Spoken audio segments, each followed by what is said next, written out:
Friends, welcome to my channel M K learning Adda. English grammar के chapter number 14 में आज हम वर्ब के कुछ इंपॉर्टेंट पॉइंट के लिए डिस्कस करने वाले हैं।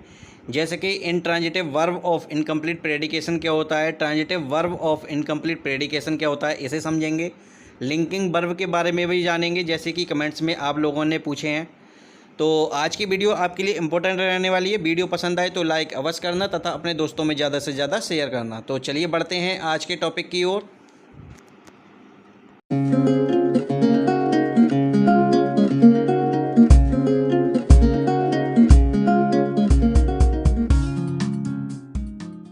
चलिए सबसे पहले ऑब्जेक्ट के लिए जानते हैं, जिसे कि हिंदी में कर्म कहते हैं। जिस शब्द या शब्द समूह से उस व्यक्ति या वस्तु का बोध हो जिस पर क्रिया या वर्ब के कार्य का प्रभाव पड़ता है, उस शब्द या शब्द समूह को ऑब्जेक्ट कहते हैं। ठीक है नहीं, यानी कि कर्ता द्वारा किए गए कार्य का प्रभाव जो है किसी दूसरे व्यक्ति या वस्तु पर पड़ता है। ठीक है नहीं, यानी कि वह व्यक्ति या वस्तु जिस पर कर्ता द्वारा किए गए कार्य का प्रभाव पड़ता है, उस शब्द या शब्द समूह को कर्म कहते हैं और जिसे इंग्लिश में ऑब्जेक्ट कहते हैं। जैसे कि मोहन एट अ मैंगो, तो मोहन क्या है, सब्जेक्ट है, और क्रिया क्या है, यानी कि वर्ब एट, और तो इसमें ऑब्जेक्ट जो होगा वो क्या होगा, मैंगो होगा। क्योंकि मोहन ने खाया, क्या खाया, मैंगो खाया, तो मोहन द्वारा जो कार्य किया गया उसका जो प्रभाव पड़ा था वो क्या, किस पर पड़ा था, मैंगो पर, यानी कि आम पर। तो मोहन ने एक आम खाया, तो इसमें जो ऑब्जेक्ट होगा वो होगा मैंगो। ठीक है, अब टाइप्स ऑफ ऑब्जेक्ट देखते हैं कि ऑब्जेक्ट कितने प्रकार के होते हैं। ऑब्जेक्ट दो प्रकार के होते हैं, पहला होता है डायरेक्ट ऑब्जेक्ट और दूसरा इनडायरेक्ट ऑब्जेक्ट। डायरेक्ट ऑब्जेक्ट ये किसी वस्तु के लिए प्रयुक्त होता है। ठीक है नहीं, यानी कि जो डायरेक्ट ऑब्जेक्ट होगा वो किसी वस्तु या थिंग के लिए प्रयोग होगा, जबकि इनडायरेक्ट ऑब्जेक्ट जो होता है वो किसी व्यक्ति या पर्सन के लिए प्रयुक्त होता है। जैसे राहुल गेव मी आ पेन, तो यहाँ पर दो ऑब्जेक्ट दिए गए हैं। राहुल क्या है, सब्जेक्ट है, और गेव GAVE गेव क्या है, वर्ब है। अब यहाँ पर जो मी शब्द दिया गया है ये इनडायरेक्ट ऑब्जेक्ट है, क्योंकि ये पर्सन के लिए प्रयुक्त हुआ है। और आ पेन, पेन जो है वो क्या है, थिंग यानी वस्तु के लिए प्रयुक्त हुआ है, तो इसलिए ये डायरेक्ट ऑब्जेक्ट कहलाएगा। चलिए ऑब्जेक्ट से रिलेटेड कुछ इंपॉर्टेंट पॉइंट के लिए देख लेते हैं। थोड़ा केयरफुल होकर सुनने की आवश्यकता है, बहुत ही ध्यान से सुनेंगे इसके लिए। क्या के उत्तर में हमें डायरेक्ट ऑब्जेक्ट मिलता है तथा किसकी या किसके लिए के उत्तर में हमें इनडायरेक्ट ऑब्जेक्ट मिलता है। जैसे कि अगर पिछला एग्जाम्पल देखें, जैसे कि मोहन एट अ मैंगो, तो उसमें अगर हम क्वेश्चन यानी कि क्या लगा के पूछें, जैसे कि मोहन ने क्या खाया, तो उसके उत्तर में जो जवाब मिलेगा वो क्या मिलेगा, मैंगो मिलेगा। तो मैंगो क्या होगा, डायरेक्ट ऑब्जेक्ट। यानी कि ये एक ऑब्जेक्ट को पहचानने का एक टेक्निक है जी।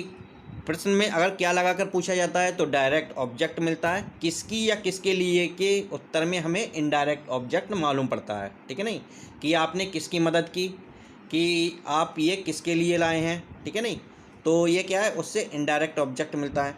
इनडायरेक्ट ऑब्जेक्ट पहले आता है तथा डायरेक्ट ऑब्जेक्ट बाद में आता है, ये भी ध्यान रखना है हमारे लिए। इनडायरेक्ट ऑब्जेक्ट का प्रयोग जो वाक्य में पहले होता है और डायरेक्ट ऑब्जेक्ट का प्रयोग बाद में होता है। Allow, allow, ask, bring, buy, deny, give, grant, sell के बाद प्रायः डायरेक्ट और इनडायरेक्ट ऑब्जेक्ट आते हैं। ऑब्जेक्ट प्रायः क्रिया के तुरंत बाद आता है। ये कोई नाउन हो सकता है, प्रोनाउन हो सकता है, नाउन फेयर्स हो सकता है, नाउन क्लॉज हो सकता है।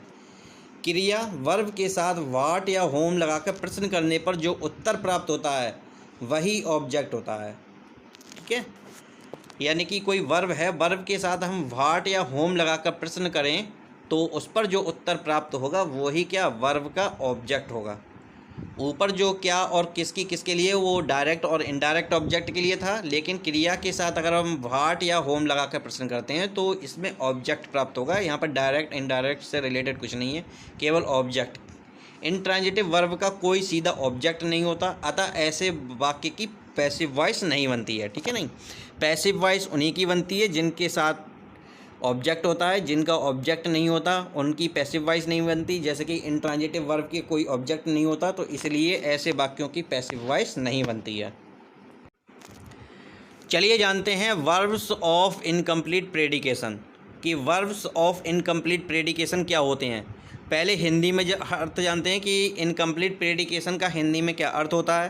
तो इनकम्प्लीट का हिंदी में अर्थ होता है अपूर्ण या अधूरा, और प्रेडिकेशन का हिंदी में अर्थ होता है पूर्वानुमान। तो इनकम्प्लीट प्रेडिकेशन को हिंदी में अधूरा पूर्वानुमान कहते हैं। जब वाक्य या सेंटेंस का केवल कर्ता और क्रिया से पूर्ण अर्थ नहीं निकलता है, ठीक है नहीं, जब कोई सेंटेंस है उसमें सब्जेक्ट और वर्ब के प्रयोग से पूर्ण अर्थ नहीं निकलता है सेंटेंस का, और अर्थ को पूरा करने के लिए हमें कुछ शब्द या शब्द समूह जोड़ने पड़ते हैं, तो उन्हें हम क्या कहते हैं, पूरक कहते हैं, जिसे इंग्लिश में कॉम्प्लीमेंट कहा जाता है। इंग्लिश ग्रामर में अक्सर हम पढ़ते रहते हैं कि कॉम्प्लीमेंट क्या होते हैं। तो क्या है कि जब वाक्य का अर्थ पूरा करने के लिए जब हम कुछ शब्दों को जोड़ते हैं, कुछ शब्द समूह जोड़ते हैं, तो उन्हें ही कॉम्प्लीमेंट कहते हैं। जब ये पूरक इंट्रांजिटिव वर्ब के साथ वाक्य के अर्थ को पूर्ण करने के लिए प्रयोग किए जाते हैं, तो ऐसे वर्ब को intransitive verb of incomplete predication या लिंकिंग वर्ब या इनकम्प्लीट वर्ब कहते हैं, ठीक है नहीं। थोड़ा यहाँ ध्यान देने की ज़रूरत है। जब इंट्रांजिटिव वर्ब में इनका प्रयोग होता है तो उन्हें intransitive verb of incomplete predication या लिंकिंग वर्ब या इनकम्प्लीट वर्ब कहते हैं।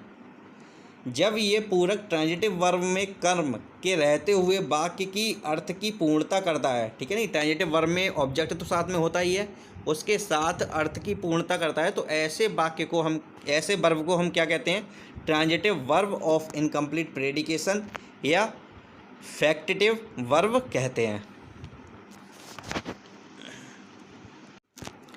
चलिए समझेंगे intransitive verb of incomplete predication, linking verb या इनकम्प्लीट वर्ब। जब निम्न क्रियाओं को मुख्य क्रिया, ठीक है नहीं, जब निम्न क्रियाओं को मुख्य क्रिया यानी कि मेन वर्ब या प्रिंसिपल वर्ब के रूप में प्रयोग करते हैं तथा वाक्य के अर्थ को पूर्ण करने के लिए पूरक या कम्प्लीमेंट की आवश्यकता होती है, ना कि कर्म की। इंट्रांजिटिव वर्ब में क्या होता है, कर्म की आवश्यकता नहीं होती, बल्कि वाक्य का अर्थ पूरा करने के लिए हमें कम्प्लीमेंट की आवश्यकता होती है। जैसे कि कौन कौन सी क्रियाएँ होती हैं, बी के अंतर्गत कौन कौन सी क्रियाएँ आती हैं, इज, आर, एम और वाज, वर, अदर देन, और बी के अतिरिक्त और कौन सी क्रियाएँ होती हैं जो मुख्य क्रिया के रूप में प्रयोग की जाती हैं। एपियर होगी, become, feel, fall, grow, look, seem, smell, remain, taste. उपरोक्त सभी क्रिया या वर्ब ये बताते हैं कि कर्ता यानी कि सब्जेक्ट क्या है, ठीक है नहीं, सब्जेक्ट के बारे में बताते हैं। दूसरा, कर्ता सब्जेक्ट क्या हो गया है, ठीक है नहीं, और तीसरा, कर्ता या सब्जेक्ट क्या मालूम होता है। इनके अर्थ को स्पष्ट करती हैं ये। चलिए आगे देखते हैं। इन्हें वर्ब इनकम्प्लीट या लिंकिंग वर्ब इसलिए कहते हैं क्योंकि इनसे पूरा अर्थ नहीं निकलता है, यानी कि वर्ब से क्या, वर्ब और सब्जेक्ट से जब वाक्य का पूरा अर्थ नहीं निकलता है तो इसीलिए इन्हें इनकम्प्लीट वर्ब या लिंकिंग वर्ब कहते हैं। ये तभी वाक्य का सार्थक या पूर्ण अर्थ देती हैं जब वर्ब सब्जेक्ट या सब्जेक्टिव कम्प्लीमेंट का लिंक कराती हूँ, ठीक है नहीं। वर्ब और सब्जेक्ट जो हैं वो सब्जेक्टिव कम्प्लीमेंट का लिंक या कनेक्ट कराती हूँ। जैसे कि the dog is an animal, तो द डॉग क्या हो गया, सब्जेक्ट हो गया, इज क्या हो गया, मेन वर्ब हो गया, और एनिमल जो है वो क्या हो गया, नाउन है, लेकिन ये सब्जेक्टिव कम्प्लीमेंट के तौर पर इस्तेमाल किया गया है। अगर सेंटेंस में से एनिमल हटा दिया जाए तो द डॉग इज, इसका कोई अर्थ नहीं निकलेगा। उपरोक्त वाक्य में यदि हम केवल ये कहते द डॉग इज तो कुछ अर्थ नहीं निकलता। एनिमल ने क्या किया है, एनिमल शब्द ने अर्थ को पूरा किया है, यानी कि वाक्य के पूरे अर्थ को स्पष्ट करता है, इसलिए सेंटेंस में क्या है, सब्जेक्टिव कॉम्प्लीमेंट जोड़ा गया है। चलिए अगला एग्जाम्पल देखते हैं। द अर्थ इज राउंड, तो अर्थ क्या हो गया, ये अर्थ हो गया सब्जेक्ट, इज क्या है, लिंकिंग वर्ब, इसे मेन वर्ब भी कहते हैं, और राउंड क्या हो गया, ये राउंड हो गया एडजेक्टिव, क्योंकि ये पृथ्वी की विशेषता है कि पृथ्वी कैसी है, राउंड यानी कि गोल है, इसलिए इसे एडजेक्टिव मानते हैं। लेकिन यहाँ पर ये जो जोड़ा गया है वो सब्जेक्टिव कम्प्लीमेंट के तौर पर जोड़ा गया है। उपरोक्त वाक्य में राउंड शब्द ने वर्ब इज का अर्थ पूरा किया है, इसलिए राउंड कम्प्लीमेंट है।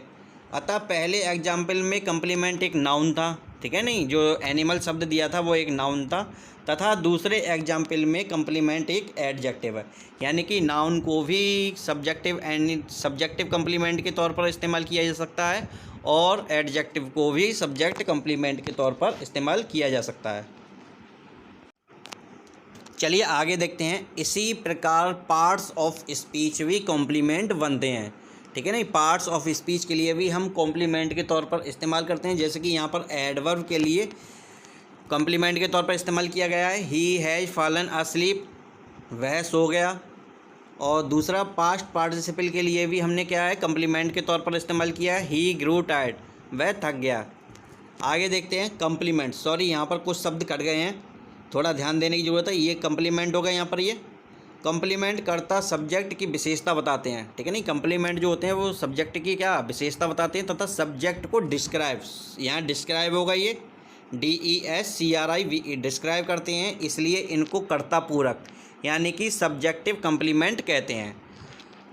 और जब सब्जेक्टिव कॉम्प्लीमेंट कोई नाउन हो तो उसका वही केस, यहाँ पर केस होगा CASE, केस होगा जो सब्जेक्ट का है, यानी कि नॉमिनेटिव केस।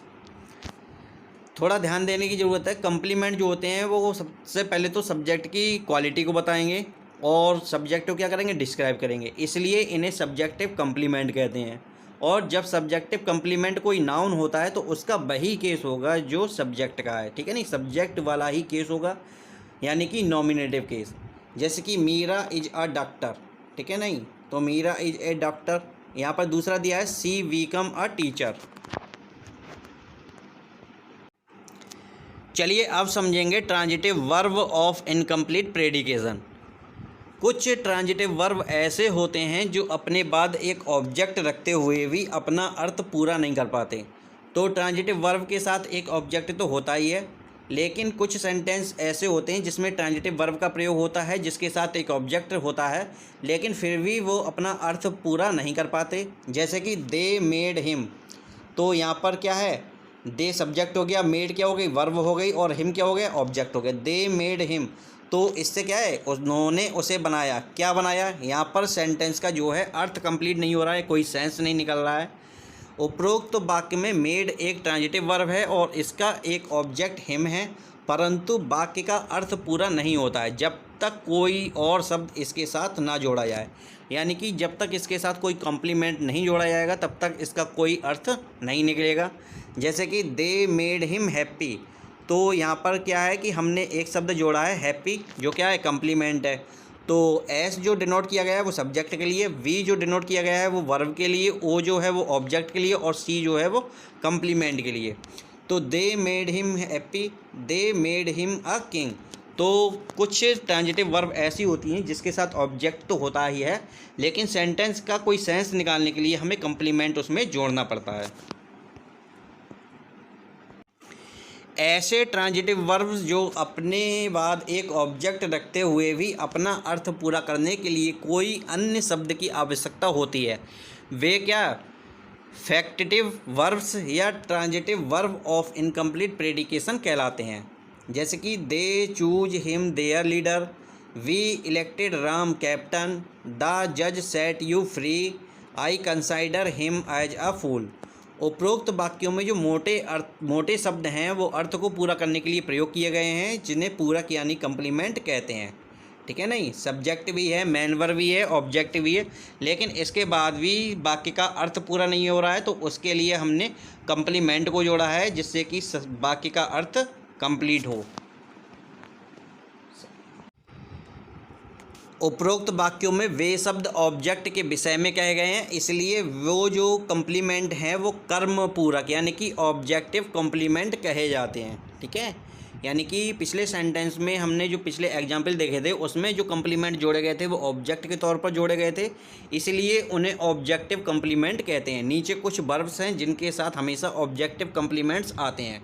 कौन कौन से हैं, जैसे कि टू अपॉइंट हो गया, to bid, to consider, to call, to choose, to elect, to find, to let, to make, to name, to regard, to suppose, to set, to think, to wish.